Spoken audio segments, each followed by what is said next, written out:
Pennsylvania Republican congressman has major problems with President Trump's anti-weaponization fund, and now the president has problems with him. Dennis Owens joins us with more on this story. Good afternoon, Dennis. James, we are talking about Congressman Brian Fitzpatrick in the Philadelphia suburbs. He's the only Republican in that area, and he needs to straddle a moderate line, which means distancing himself from President Trump on occasion. Fitzpatrick opposes the $1.8 billion fund that was created to settle Trump's lawsuit against the IRS because it's poorly defined and distributed in the shadows, Fitzpatrick says. He also says he will not support taxpayer dollars being used for discretionary payouts.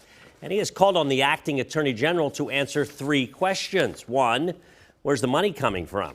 Two, who is eligible to receive it? And three, under what legal authority is DOJ creating a discretionary compensation fund of this scale without explicit congressional authorization, court approval, or judicial oversight?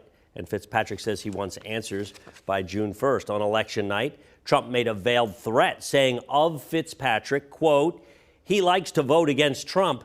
You know what happens with that? It doesn't work out well. James, in the last 2 weeks, President Trump flexing his muscle in primary elections. He successfully ousted a Louisiana senator and a Kentucky congressman, both of them Republicans, because they spoke against him.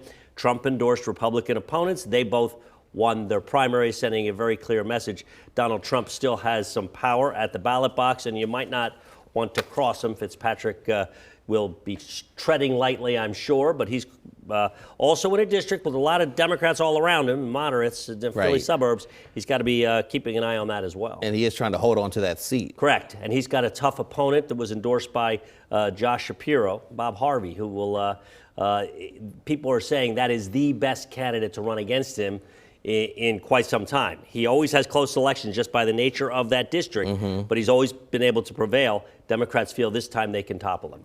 And that's important because Democrats are always looking for seats that they think they can flip. So, and that's one of four in Pennsylvania. Yeah. This November.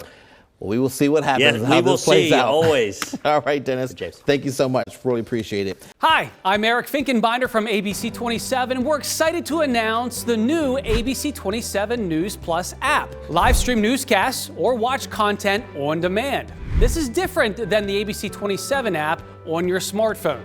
You can check this out at home, and it's very easy to use. With a Fire Stick, go to the homepage, scroll down to search. From there, enter ABC 27. Move over to the apps, and there we are. Click the icon and install. It's just that easy.